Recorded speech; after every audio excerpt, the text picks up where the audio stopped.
computer. Welcome to Talbott TV episode number 12 with the wonderful, amazing Jaimie Monahan, Queen of Manhattan, Guinness World Record holder on ice, winter, and ultra marathon swimming. I'm reading this off of her website. It's an amazing website. I'll show you more of it in a second. But with no further ado, welcome, Jaimie. Thanks so much, Talbot. Great to be on. I'm excited to have you on the show. You are one of the most accomplished swimmers I know, with not only the most amount of laps around Manhattan, which is 31, if I'm not mistaken. And also, you circumnavigated with 4 consecutive laps without stopping, 183 kilometers and change. Yep, it happened. It happened. It happened. So not only are you the Queen of Manhattan, but you're also a very, very accomplished ice swimmer. You've accomplished the Ice Sevens, which includes, let me actually bring up the website so we can kind of go through it. That's going to share my screen. And here we go.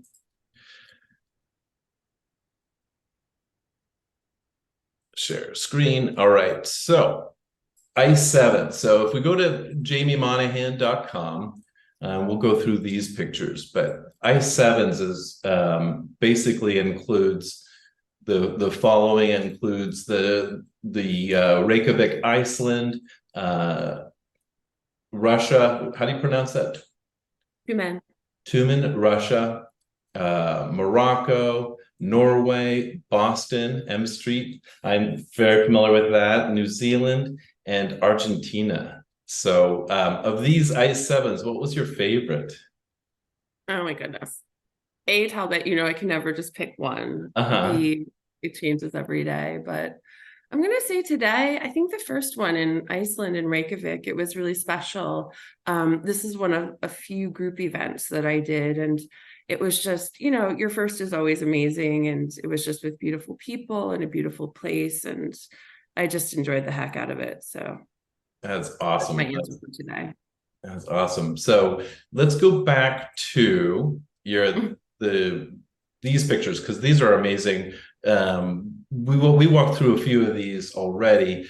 Maybe you could describe each one of these and where they are. This is is that South America? No, No, this is that's in Greenland. Iceland, actually in the Iceland. Glacier Lagoon, Juxlaria, and it's an amazing place. And whenever I go, I've been a few times now, and some of these photos are definitely from there. The ice is always different. It's amazing. So I just adore it. So That's awesome. And Manhattan, of course, mm. one of the many laps around Manhattan. And you were telling me a story about this building. It's a brand new building. And then this is, That's Antarctica. That's in Paradise Bay, and it is icy paradise. oh, wow, that's amazing. Manhattan again. Um, Miami, this Antarctica. Antarctica again. Yeah. So you were on the continent of Antarctica for that one. Yeah, this is actually just after we ran a marathon in 2015 in Antarctica, and we did a little polar plunge. And I told them about my crazy hobby, so they let me swim a little bit extra, which is good. And this is me just walking in. This is my first steps into the water in Antarctica way back when, and Excellent. still can remember it. Iceland or Greenland, right? I remember the Iceland, ice yeah. being such amazing color. Mm, Is it Iceland? yep, Iceland again, Glacier Lagoon. A few years later, I think after the last photo we showed. Nice. And I love that photo. That's Iceland again, the first time. Hmm. Mm. Iceland a few years later in that purple bathing suit. Nice.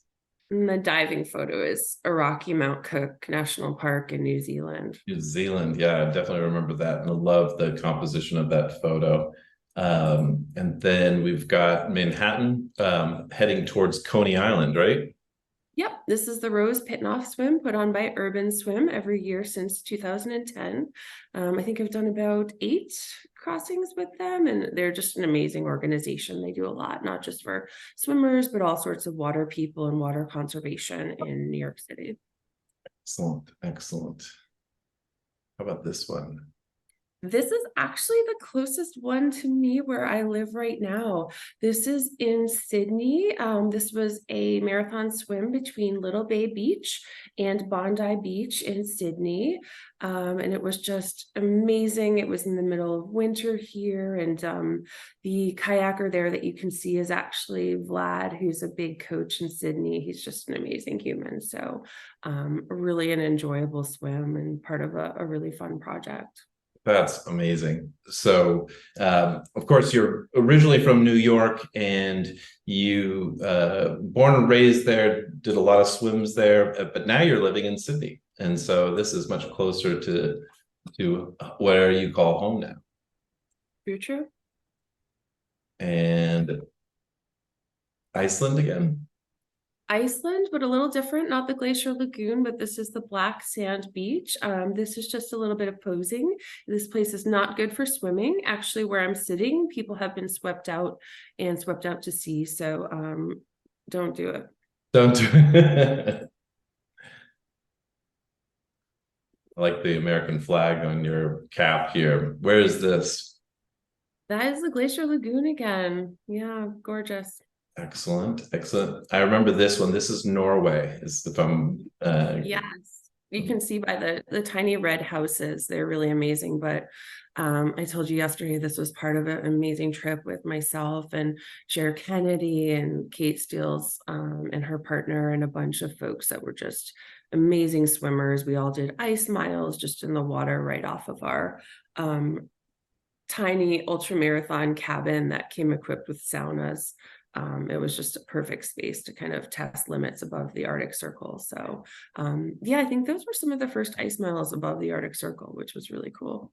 wow, that's amazing. And this, a place near and dear to my heart, with Phil White. This is Lake Memphremagog, swimming from Newport, Vermont, all the way to Canada. And is it 18 miles, 20 miles? I'm trying to remember.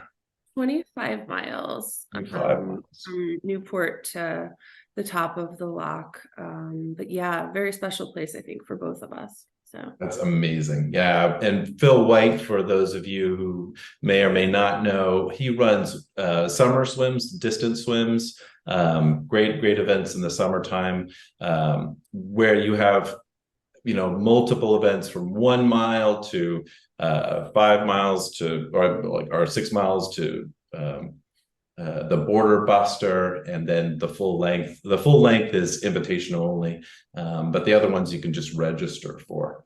So that's a great place. And then, of course, it is also home of the you told me this is the only freshwater, or sorry, the ice pool that's been cut out of ice, and it's held every February. You were at the first one, which was 2015, I believe.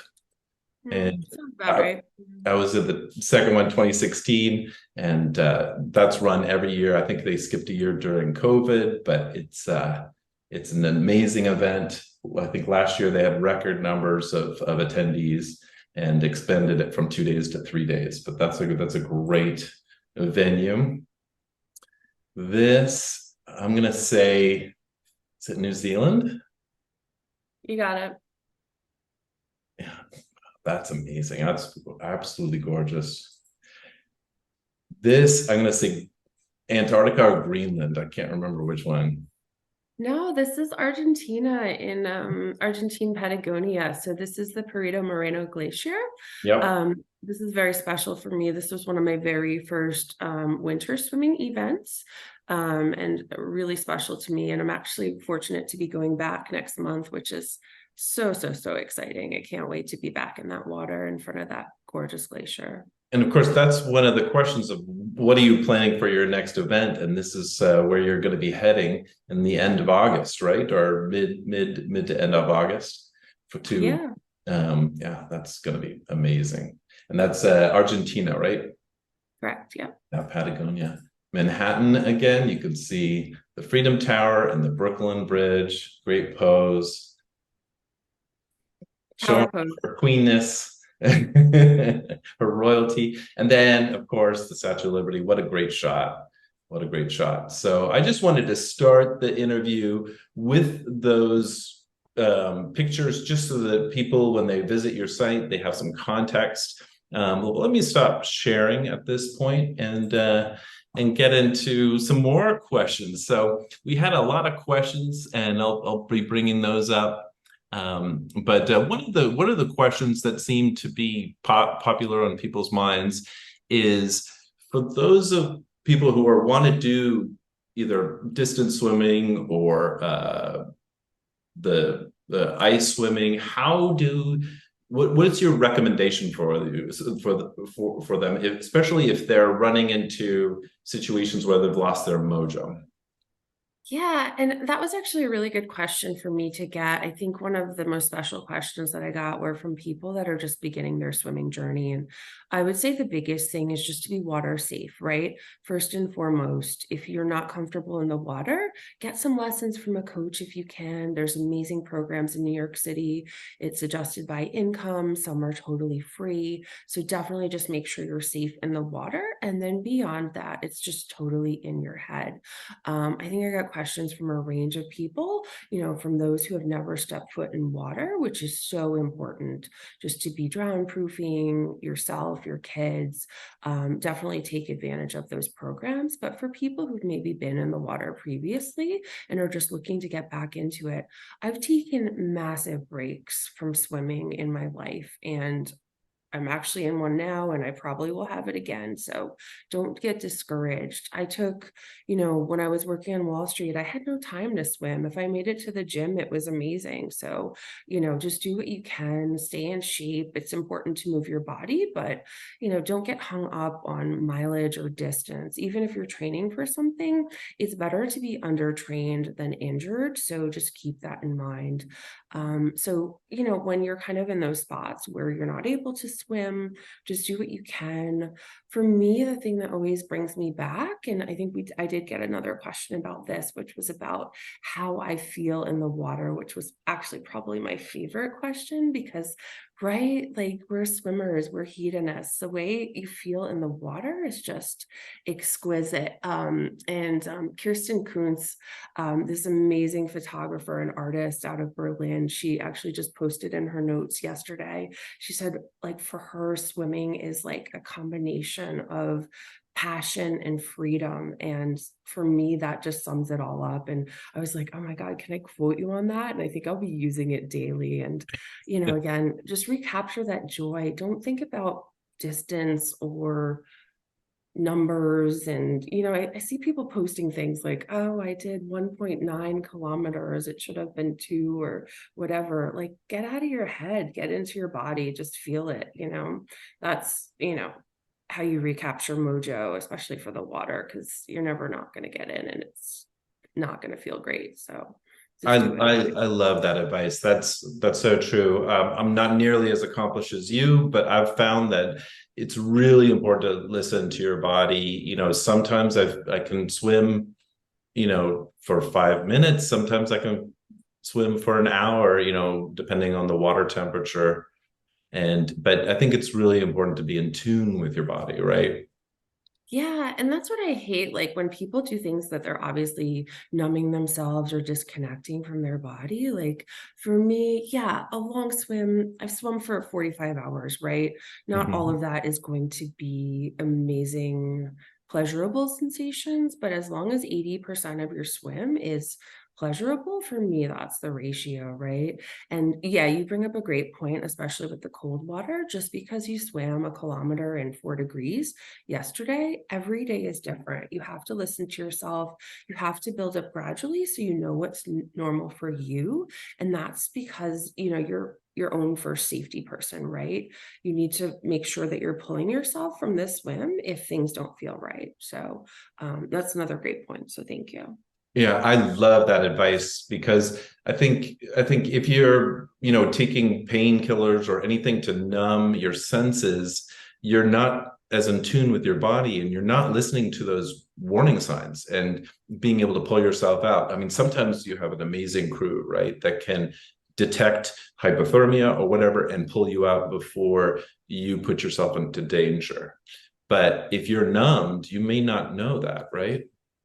Yeah, I mean, I see a lot of swimmers taking, prescription anti-nausea medication and things like that. And that's really sad for me because if your body's giving you signals that you need to vomit, obviously that's a safety thing. So the other thing is thank you very much. You were very effusive in your compliments for myself and my team for our quadruple Manhattan swim. But my biggest accomplishment in that swim was A, enjoying the hell out of most of it, and B, pulling myself afterwards out from a ladder, a super shaky ladder. I know you've done the Manhattan swim, so that's kind of, always a little tough thing to do, especially after 45 hours. But yeah, making sure that I didn't push myself beyond my own limits, right? And, sometimes people forget that. And, you can't get distracted by those noises in your head. And again, it's about the swimming and just life and art. And, again, I feel strongly about that. So I'll talk all day about that.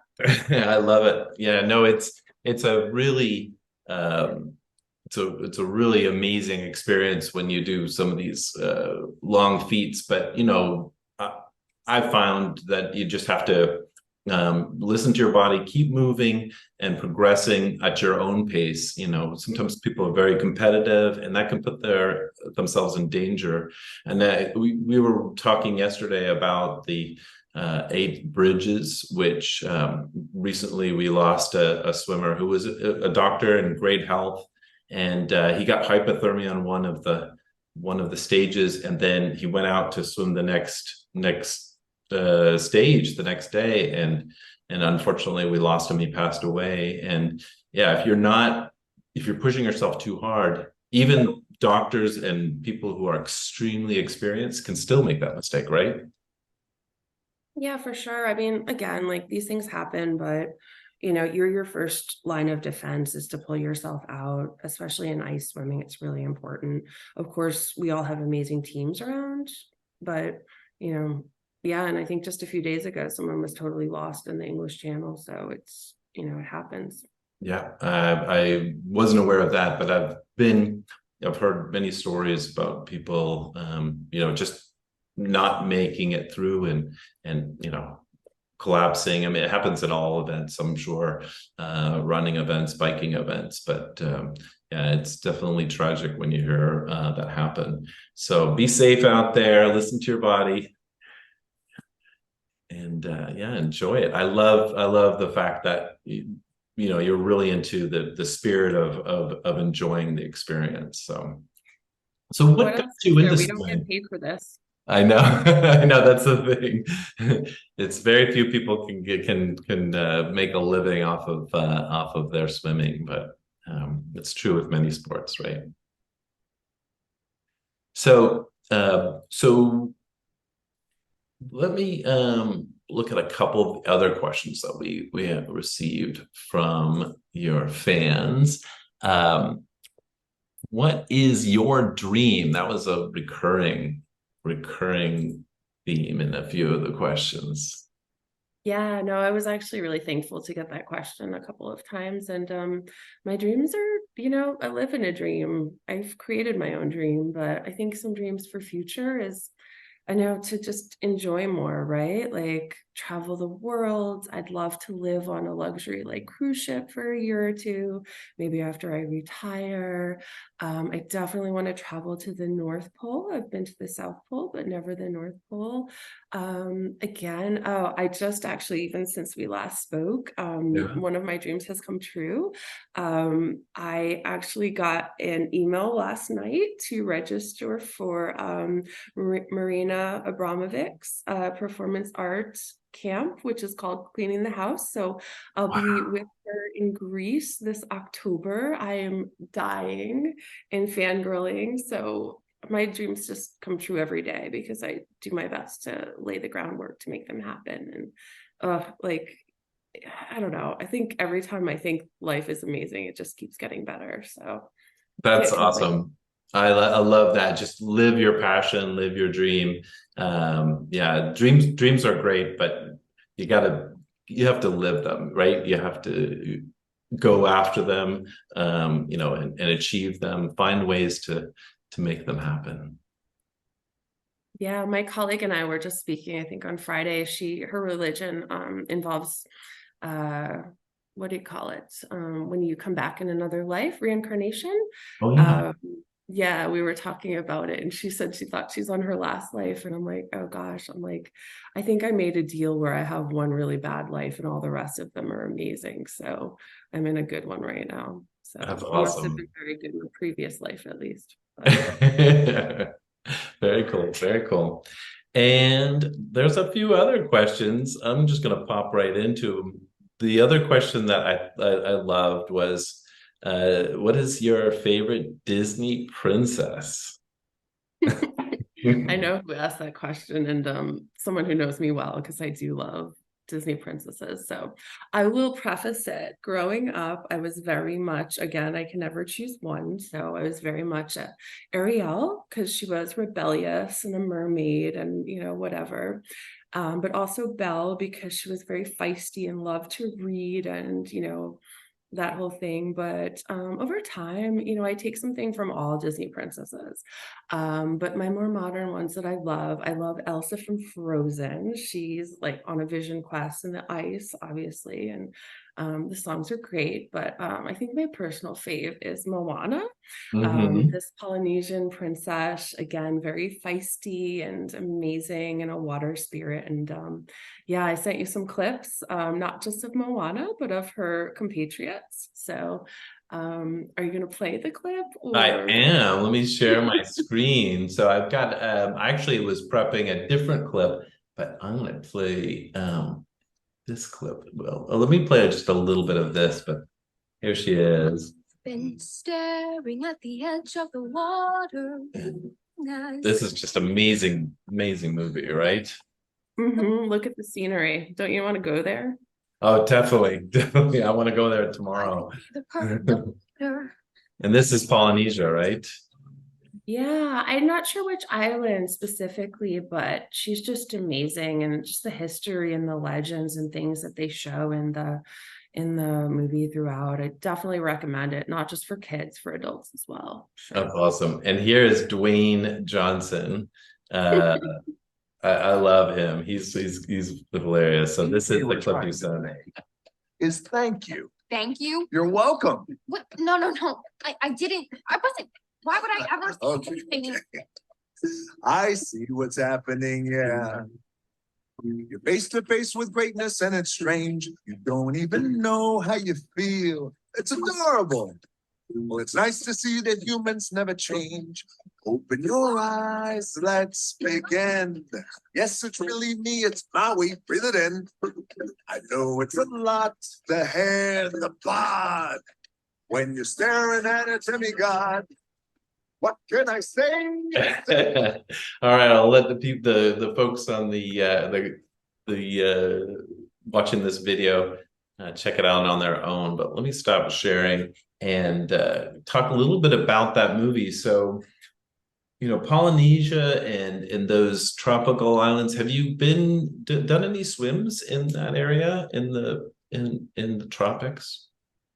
I've done some warm water swims, not specifically in Tahiti or Polynesia or Samoa, but it's definitely, especially being based in Australia now, that's one of the places that is not so far. So that's another dream for me. Hopefully I'll get there soon, but we'll see. Nice. Yeah, but just the water and just the history, and it's really funny because the character of Maui is such an amazing counterpoint to Moana.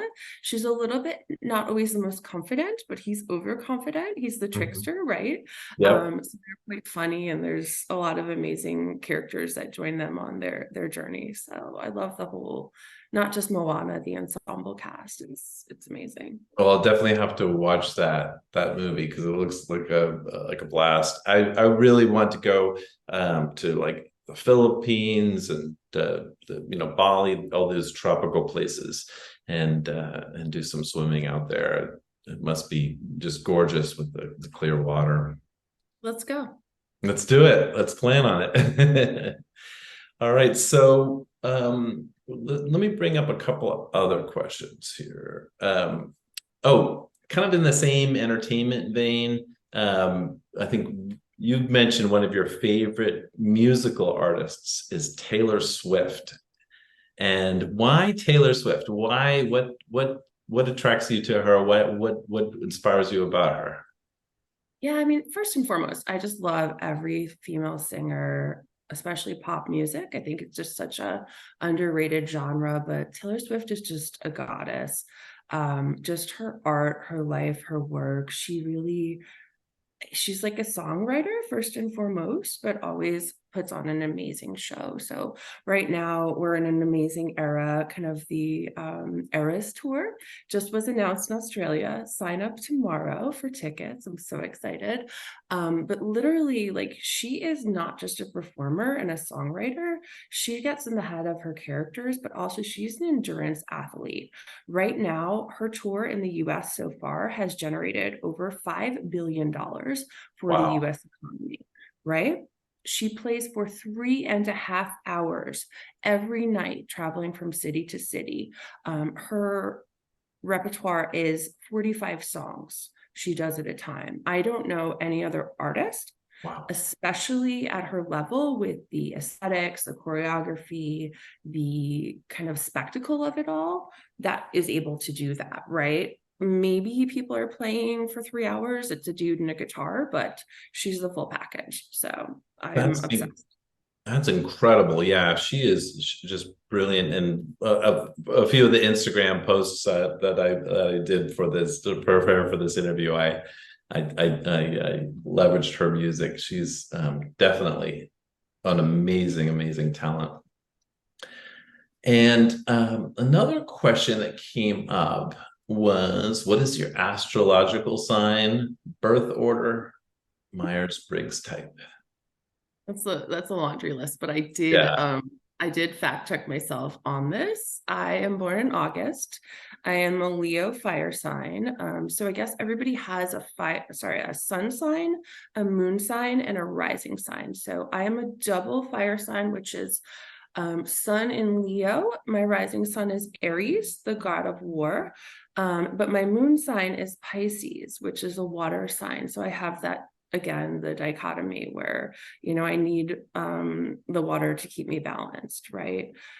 So that's astrological signs. Other than that, I'm not really that into that, but I appreciate any insight that things like that give me. My birth order is I'm the oldest of three. Yeah. My friends joke that I'm the only child with two siblings. But I do have a brother and sister. They're both younger than me. We're all 3 years apart, which is fun. So it's my birth order. And then Myers-Briggs type. I am an INTJ, which Okay. means intuitive, thinking, introverted, intuitive, thinking, and judging. So this personality type is the architect, the mastermind, or the strategist type. I like mastermind because that's a Taylor Swift song, Mhm. but it's actually the third least common Myers-Briggs personality type, which is interesting, and it's especially uncommon for women. I think less than 1% of the population is this type, especially for women. So Interesting. Yeah, I don't know much about Myers-Briggs. How did you figure that out? Did you have to take a test? Is there an online test?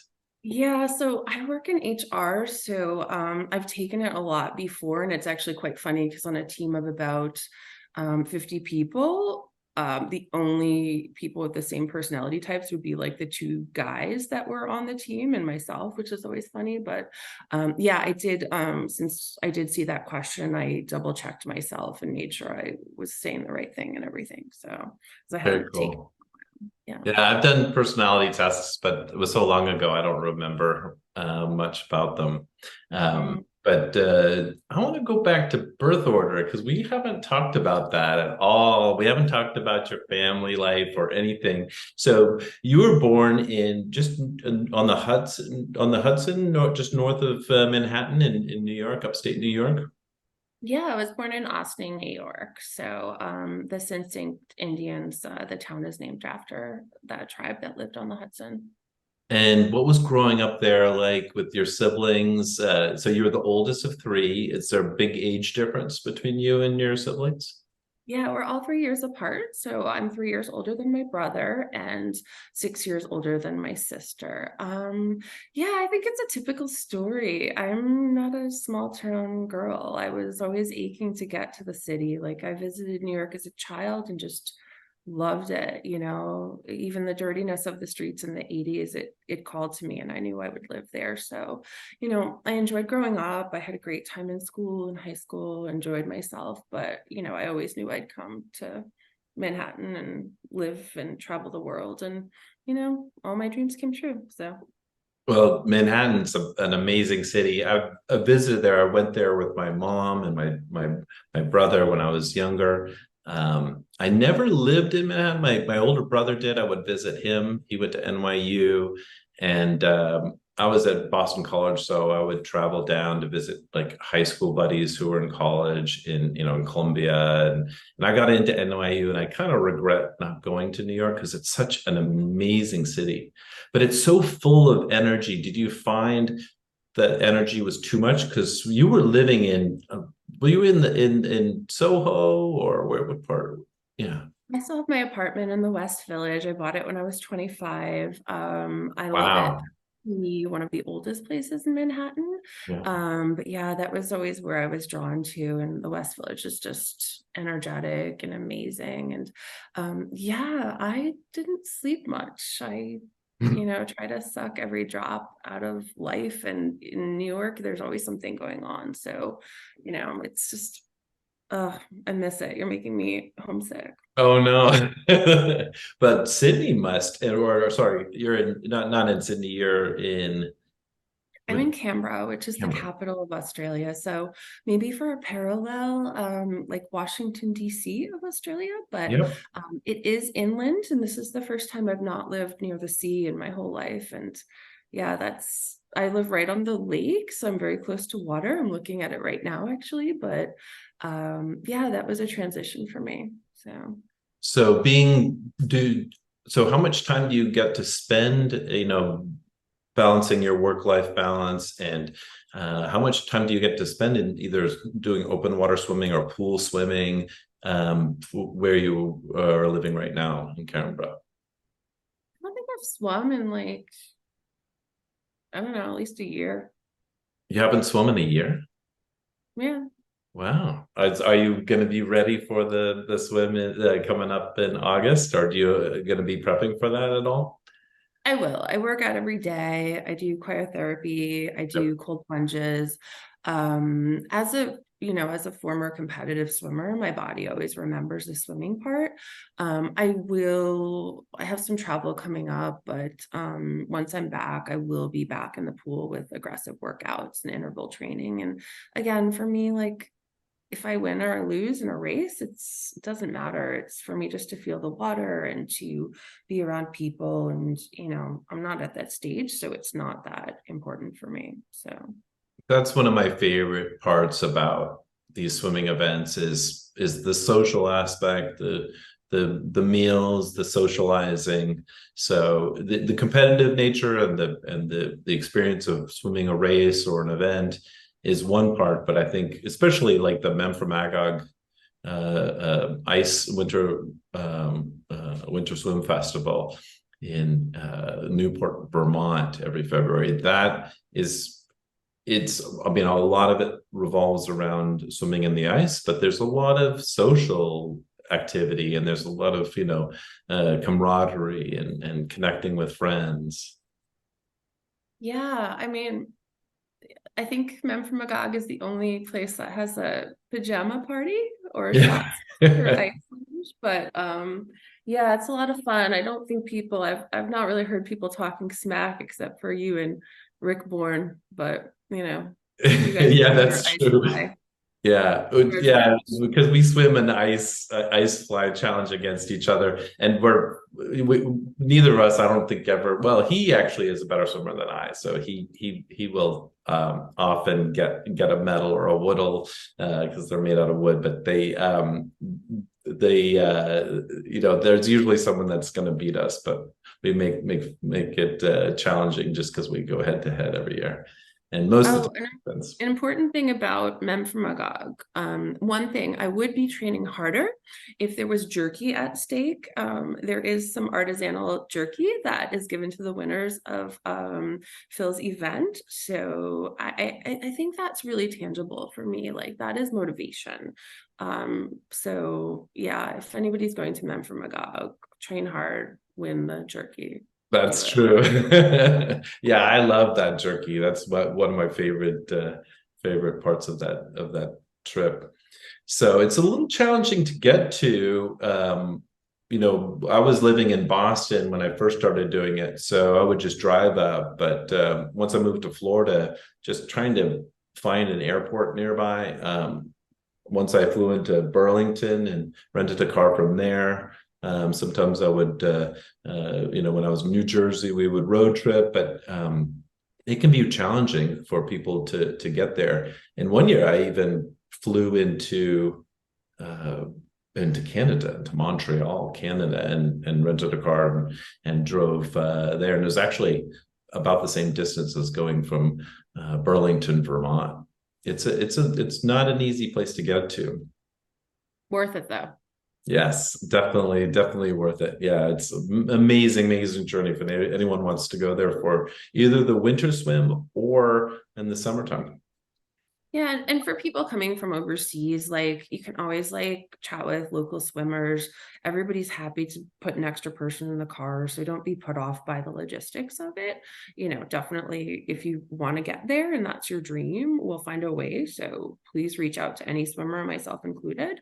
For things like that. It's such a community. So That's a really good point, and that's what I really love about the open water swimming community because you meet friends at these different events, and it can be worldwide. And because it's a smaller group of people, you get to meet them at different events, and people are so kind. And we've done a bunch of road trips where we carpool together, so that's definitely a way to make it more affordable. I love that advice. And so one of the things I like to talk about in most of my other interviews and is about sharks. And you had mentioned you hadn't really experienced many sharks before, but what are some of the other animals that you've experienced? And maybe cuddly or cute animals or dangerous animals. I'll get the bad ones out of the way first. For me, the worst is not sharks or crocodiles, it's jellyfish. I'm very allergic. I have very sensitive skin, so just jellyfish are poison to me, right? They're just poison. So Yeah. yeah, I Haven't been stung too much, thankfully, because the more you're stung, the worse it is. It actually builds up in your body, the toxins. So it's not like, in The Princess Bride, where he drank a little bit of poison every day and got acclimatized to the poison, Yeah. right? The more you're stung by jellyfish, the more it overwhelms your system and the less it takes to really mess you up. But I yeah, never for knew me, that. That's an interesting fact. yeah, Because no, it's I've only been stung once, but I didn't realize that the more you got stung, the more dangerous it becomes. Yeah, it's not like the cold. You can't get used to it. But yeah, I think the worst time for me was in the Mediterranean. I was swimming off the coast of Alexandria in Egypt at sunset, and it was warm water, gorgeous sunset, amazing. And then started to see these jellyfish that were really beautiful, but I had never seen these. And they looked a bit like larger versions of the beautiful moon jellies that are quite harmless. But yeah, I knew I was going to touch one, and I did, and it first got me on my hand, and it felt like my hand was slammed in a car door. I literally still have a scar. I don't think you can't see it on Zoom, but I literally can see it. I have a white scar still from it. And then yeah, they just were all around me, and I came down even on the bell of the jellyfish, and it felt like I had to look at my arm to make sure my skin was still there, because it felt like my flesh had been ripped away, and I Wow. was like shocked with electricity. Yeah, and thankfully they did subside after about 40 minutes. But I really was keeping myself in constant check just to make sure, I wouldn't be overwhelmed by it, because yeah, every time I touched it, or even when I fed, I had my knees up around me because I didn't want my feet to dangle down and touch them and get stung any more than I absolutely had to. So yeah, it was terrible. I did not enjoy it. So, what advice would you give people who are doing open water swimmings if they do encounter jellyfish? What should they do? What are their precautions, or is there anything you can do? Yeah, it really depends. And there's a lot of local advice. I would say really learn from the local swimmers. Some you need to scrape off with a credit card, some vinegar is the best to get it off. These jellies were kind of unknown to people. People only were swimming with a wetsuit or did not swim in this water, so there was no local knowledge. So I just got in the bathtub and made the water as hot as I could stand it, and I cried. Um, Mm. yeah. No. Yeah, I know jellyfish can be dangerous. Some can kill you, but and I know there's so many different species, and I've heard, yeah, you might have a one way of getting relief after you've been stung by a jellyfish, but it's dependent on the species, right? Yeah, absolutely. So I would say always check with local swimmers. A lot of people have knowledge. In some places, they only come out at certain cycles of the moon. So again, listen to local people and just absorb what you can, because, it's, I think, probably one of the most dangerous things. So I would probably do anything possible to avoid jellyfish myself, at least. Yeah, I had an experience with a jellyfish when I was swimming the English Channel relay with Louise and Hugh Darlington and a great group, and Nabil actually got stung, and I can't remember where it hit him, maybe in the shoulder. So I was aware of it, and when I was swimming, I couldn't tell how deep the water, because it was pretty clear and it was just blue, right? And I was looking down, and I didn't know how good the visibility was, just because you don't know how far you can see. And then all of a sudden, a huge jelly went right below me, about 6 feet below, and it was crystal clear. So all of a sudden, I got a little bit nervous, but luckily it didn't come to the surface. But they do come to the surface at a specific time. Yep, they don't like the sun. So I think if it's a sunny day, right? Like in the North Channel, it's funny because you either get a double whammy of super cold water and no sun and jellies, or you get like a clear, calm day with no jellies and sun. So Yeah, it's luck of the draw, and a lot of it's around climate change. Like there didn't used to be jellyfish in the English Channel. Like, come on. But yeah, now it's 22 degrees or 70 degrees Fahrenheit, and now there's jellyfish. So it's a different set of challenges. So Yeah. And so that's the scary side of the animals, but then there's some really cool animals like dolphins and other things. And I think you were telling me that your favorite animal, I don't think you've experienced one yet. It's that white whale, the beluga whale. It's actually related to the dolphin, right? yeah, I know I love these belugas. They're just gorgeous. They're very smart, they're social, they're adorable. I Of course I would never touch a wild animal, but if it came close to me, you know, I just would love to swim with them. I love them. Yeah, and also the whale sharks, those huge, beautiful, docile animals. Those would be fun to swim with, right? Yeah, I think I'm gonna take like a trip. I want to learn free diving. That's one of my dreams as well. So once I've gotten some good breath control and can stay underwater with the animals, I'd love to, take a swimming trip with the whale sharks in like Tonga or someplace like that. I would love that. Now, one of your ice swims, you weren't aware of it, but in the video of you swimming, you could see a penguin jumping in the background, and that's incredible. But you said after the fact that that makes you nervous. Why would a penguin make you nervous? Yeah, it actually was three penguins, and they were kind of like, I think they were curious about me. They kind of swum in my wake, so I didn't see them. But yeah, so they were kind of a little penguins speeding along behind me. But yeah, in the wild, usually if penguins are kind of traveling in a pack at full speed, it's because something is chasing them. And there are large predators in the Antarctic waters. One that actually can be cute, but also very deadly is the leopard seal.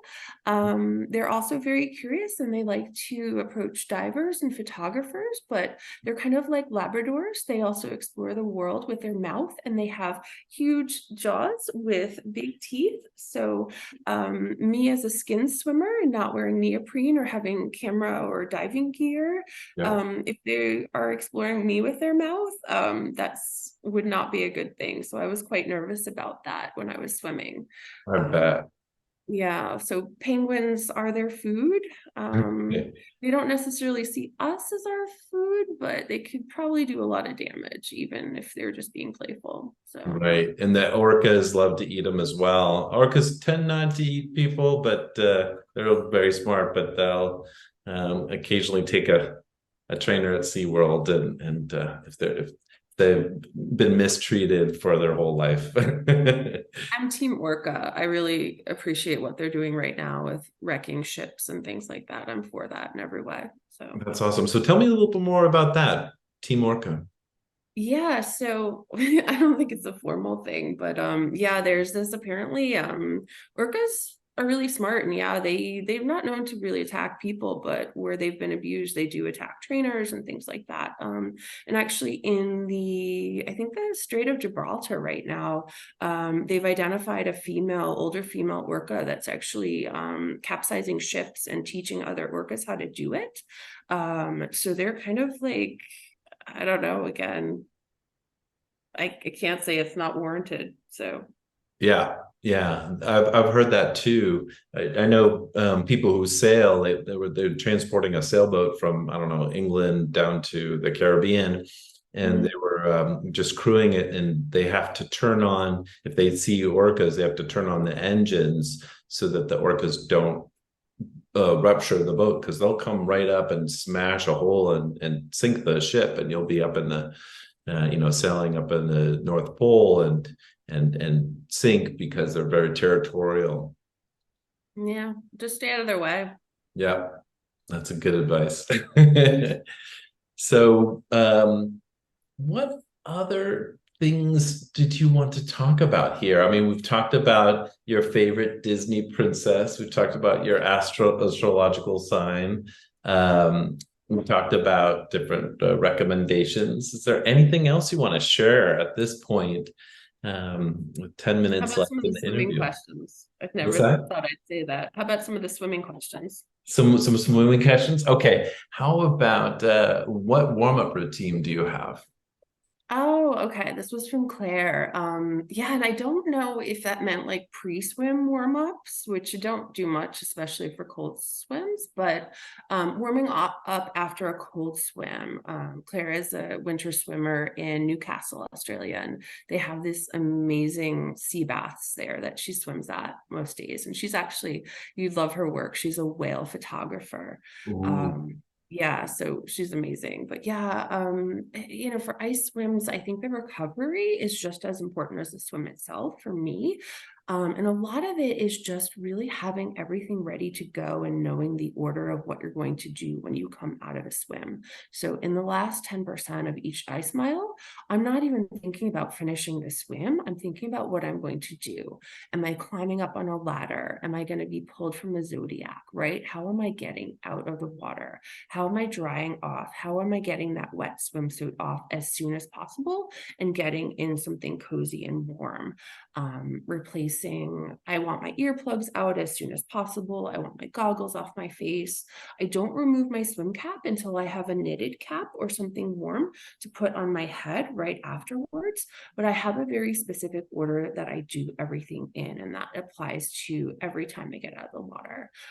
Because the focus is, coming out of a cold swim, especially a nice short cold swim, you feel amazing. You're like, oh, I'll just chat on deck in my swimsuit with my friends and hug everybody and, whatever, have a chit chat. No, that's the wrong thing to do. You need to get warm, get dry Yeah. as soon as possible before that shivering kicks in. That's another thing where it's weird, people almost pride themselves on, oh, I don't shiver. I'm like, how do you not shiver? Mhm. Like that's your body rewarming itself. If your body's not shivering after even like a swim in 60 degrees, a long swim, something is wrong. That's not something to pride yourself on. You should really be encouraging your body to rewarm itself through shivering. But yeah, being warm and dry and then letting your body process kick in is the most important part. Another good thing to do is drink a little bit of tea, something with a little bit of sugar in it, Yep. because that will give you back your energy because shivering and cold swimming really does take a lot of energy. I love that answer because, a lot of people think about warming up routines and that, but for ice swimming and for long distance swimming, the recovery is very, very important. I remember at the Memphremagog's Magog's ice swim that that's the most important thing is getting dry and getting warm. I mean, hypothermia often occurs because people are wet, right? So if they fall through ice, if they're not a swimmer, they fall through ice. It's sometimes not the cold water that will kill them or give them hypothermia. It's actually the being stuck in wet, cold clothes. So the first thing you have to do is get rid of anything wet and get dry as soon as possible. And this is good news. I mean, good advice for either swimmers or for a situation where someone's fallen in through the ice skating. And get dry, get uh, warm as soon as possible. Yeah, that's amazing. What about after you go in that cold water? A lot of people, especially in like Norway, they'll go from cold water to like a sauna. Is jumping from extreme cold to extreme hot, is that a good thing or is that something you have to be careful with? Yeah, it's definitely something to think about, and it really depends on the duration of the swim. I actually think the most dangerous thing you can do is not sauna, it's hot tub or a shower after a long cold swim. So for me, after an ice mile, I don't want to go in a hot tub and I don't go into sauna right away. Basically, for me, the gold standard is always the Russian banya recovery method, where basically you come out of the ice, and that would be like for a kilometer, for a mile, 200 meters or less, you can go right into sauna. It's not a problem. Okay. Um, basically what they do is they put you in a warm room, not sauna temperature, but a warm, normal room. And they put your hands and feet into ice water, often with chunks of ice floating in it. And when you're really cold, this cold water does not feel cold to you. And what it does is prevents the blood from rushing back from your extremities into your core before you've rewarmed. So for me, the test when I can go into a warm sauna is when the cold water feels cold, because when you first come out, it doesn't feel cold, it just feels normal. And in the meantime, these amazing angels are putting hot, warm towels on you. They replace them. They put it on your kind of pressure points, like your armpits, your groin, your neck, to really rewarm you as quickly as possible. And then once you've kind of come back, your skin and everything has come back to life, you can go into sauna and just shiver it out, giggle, everything. But yeah, for me, like they've perfected the art of that. But for me, my recovery, it was always dependent on the local conditions. So like for my first ice mile in Iceland, what they did was they took us into a steam room, a very hot steam room, but we were wrapped in these Icelandic wool blankets. And what they actually did was kept the heat from coming to us too quickly. And then gradually, as we rewarmed, we opened up the blankets and let the heat come into us more while we were breathing in that warm, moist air. But it just depends, right? Like in New Zealand, there's no facility. We had a backup plan, but I basically just got up and dried off and hiked out, right? In Morocco, I hired a driver and we just turned the car up and there were heated seats and I kind of just shivered it out in the car. So you just have to do, what works for you and based on whatever is available in that place. Yeah, I learned the hard way when I was doing the ice swim. Like this one time at Memphremagog, I attempted the 200 meter and after that, I instead of just slowly warming up, I went into a warm shower and oh my God, the pain I felt in my hands, it felt like, the pinpricks, and I realized that's a mistake. You have to gradually wait until that temperature comes back. And there's something called I think it's called like a body drop, where After drop, yeah. after drop. Explain that for the people who are interested in ice swimming. Yeah, and this is again, like the advice is get warm and dry as soon as possible. I'm so sorry no one told you that. That is absolutely awful. I've seen people screaming in pain, including some of people that are probably some of the best ice swimmers in the world from doing the same thing. So luckily, I think I observed long enough to not have done that myself, but I feel for you. That's terrible. But yeah, after drop is basically the phenomenon where you're in the ice, you're swimming, your body is generating heat, you're okay, but the moment you stop, it's a countdown, right, until the shivering kicks in and your body just is fighting to rewarm itself. So I'm not sure the numbers. I think it's like one of those things, to be honest. When I do ice miles, generally I have no vital signs at all afterwards, right? I've had Really? doctors be like, yeah, you have no vitals, but you're laughing and you're fine. So no worries. Yeah, great. But yeah, I think your body temperature does continue to drop after a swim. So that's kind of the dangerous phase if you kind of push yourself too hard or haven't rewarmed or haven't gotten yourself to a comfortable place. So again, it's like Everest, right? Getting to the top is not enough. You have to climb Right. back.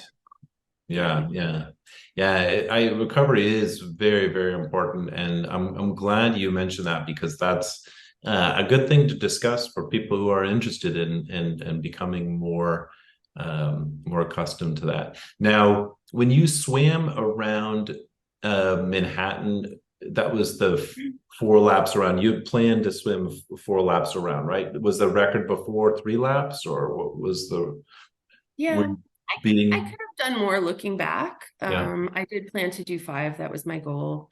Um, really. yeah, but again, like for me, it wasn't just doing the swim, it was doing it safely and Yes. doing it in an organized way. And again, this was during COVID. Like, I don't I like variety, so I probably would not have done that many loops of the same route, or, you know, that, other than it was kind of a sign of the times. But yeah, I mean, we planned everything to the minute. I think it was a 45-hour and change swim, and we were within the projections to 16 minutes. So um So I know they have to time it for a single lap because I swim around it once, and the currents are, have to be timed carefully. It's amazing that you can continue to make laps around Manhattan. Is it just uniquely shaped, and because of the timing of the tides, that you can continue to ride those currents around Manhattan multiple times? I mean, how do you even calculate that, or how does that even work? Yeah, it's actually it's quite funny. And there's some intricacies of it.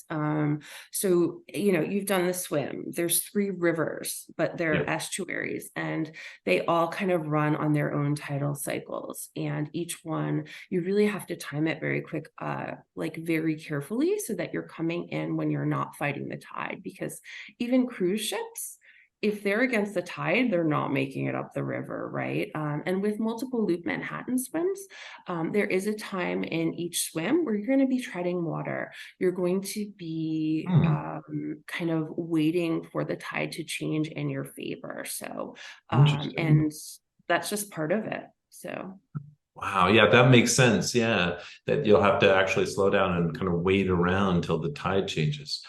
So that was, how long did that take? It was 183 kilometers around Manhattan four times.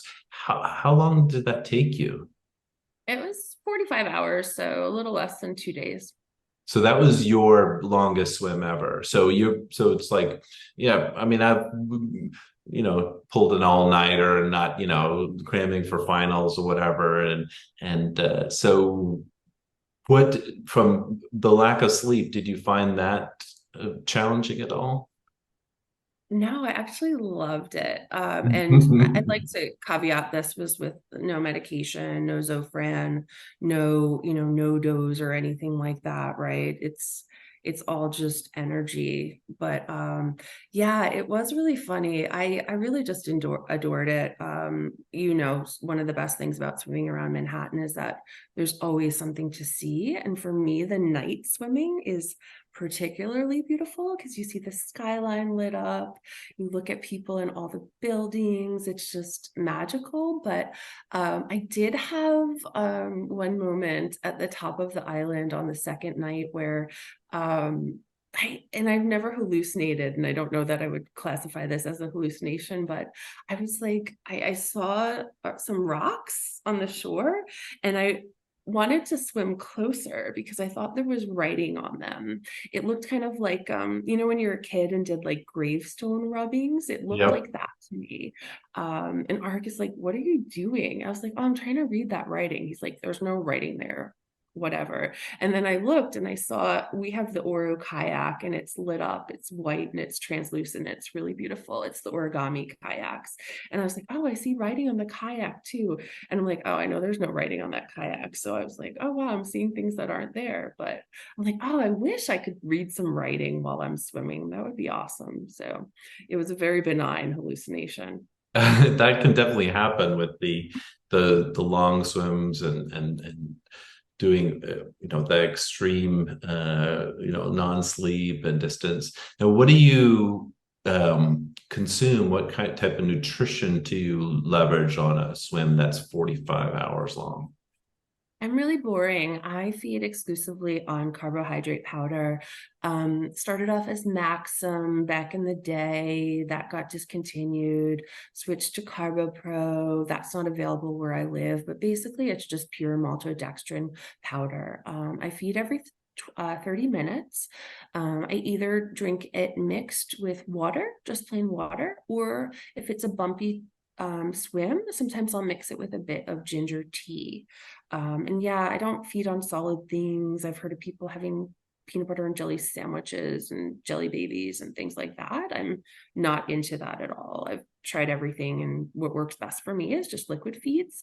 My big treat will be like maybe every 8 hours, I'll have a goo gel with some caffeine and a bit of extra sugar, and that really makes me feel amazing. So it's a super big treat. I've done some swims where I think in the middle of the night in Manhattan and Loch Lomond and Geneva one time, I tried to eat some like noodles, some like ramen noodles, and that was nice. It was a bit salty, which is nice for a brackish water or freshwater swim, but I don't eat food. It's gross. Yeah, it's I find the digestion process can be very difficult when you're doing these long swims. And so Carbo Pro, I've actually used Carbo Pro, and that's where I landed as well as my preferred nutrition for long distances. I also leveraged applesauce and what else, like milk, chocolate milk. But No. yeah, Your I've body tried needs a to bunch of focus on things. swimming, not digesting solid food or milk or blah. Yeah. I think it's something that's like that the Carbo Pro, which is it's basically a carbohydrate powder, right? It's like you stir it into the water and it just looks like water. Yeah, and it mixes well with hot or cold water. Yeah. One thing that I do really enjoy for any swim that's not above 70 degrees or like 22 Celsius, I do like a warm feed, especially if you're going above 24 hours. It's just key. You should definitely do it. Yeah, that was my next question is if you like cold or warm feeds, and that those warm feeds do help keep the body temperature warmer, right, when you're dealing with uh, the cold swims. And do you find that keeping your metabolism high is important? Keeping active to keep your body temperature up? Yeah, I mean, on a long swim, I can't really take in more than 300 calories an hour. So after a certain amount of time, I think it's like 6 or 8 hours, you're going to be operating on a deficit, but your body gets used to it. It's funny, I think the most focused I was ever on nutrition was probably when I did a Manhattan loop every day for a week. Wow.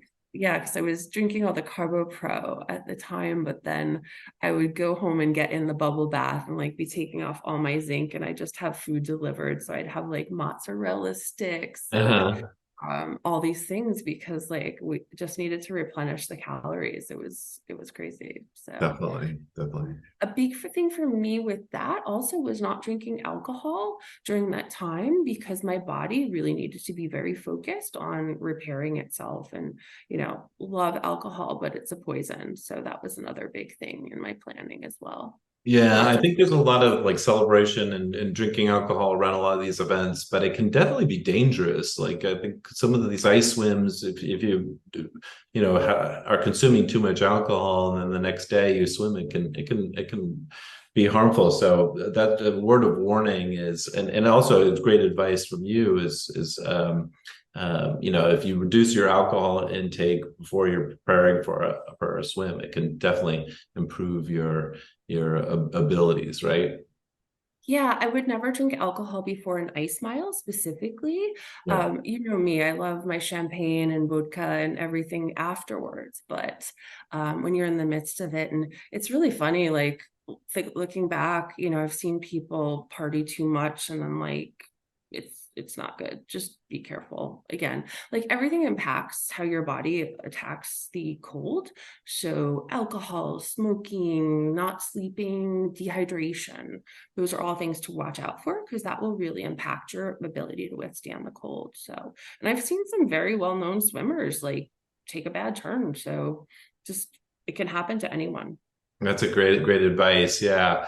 When I completed the Manhattan swim, I remember all I really wanted to do afterward was go out and celebrate with a beer. And Alex, Gia, and I, Alex was the my kayaker, amazing kayaker, and Gia was the observer. And the three of us went to a bar afterward, had a big glass of beer, and I could only take a few sips, so maybe my body was just saying, you know, you have to recover a little bit more before it, because you know me, I have no problem drinking a beer, but after that event, that was my body was completely drained. And I can't imagine swimming around 4 times in a row. That's incredible, Jaimie. I'm just in awe of all of your accomplishments, and I just really appreciate spending this time with you and getting to learn. Every time I talk to you, I learn something new, and this has been very informative. And thanks again for just your presence and your stories and everything. I love it. I've loved our preparation process as well. It's always good to chat. I know this conversation is more focused on me, but I hope one day you'll let me interview you and ask you all these questions that we I got from would very kind souls. I would love that. That sounds great. That sounds great. Well, Jaimie, thank you so much. We'll close by just saying, you know, where can people find out more about you or the events you're going to? I showed at the beginning of the video, JaimieMonahan.com, of course, but are there other places that you would recommend they can go visit? They can go wherever, but I'm on socials. Just message me, ask questions, whatever. I don't often post about things before I do them, but I do try to share any learnings afterwards. So yeah, I'm on Instagram, Facebook, whatever. Just Google, it's fine. Fantastic. Awesome. Well, thank you so much, Jaimie. Have a wonderful day, and hope to see you all soon. Yeah, have a great Saturday night, Talbot.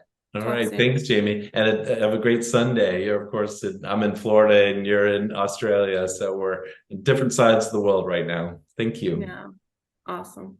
Awesome. Take care.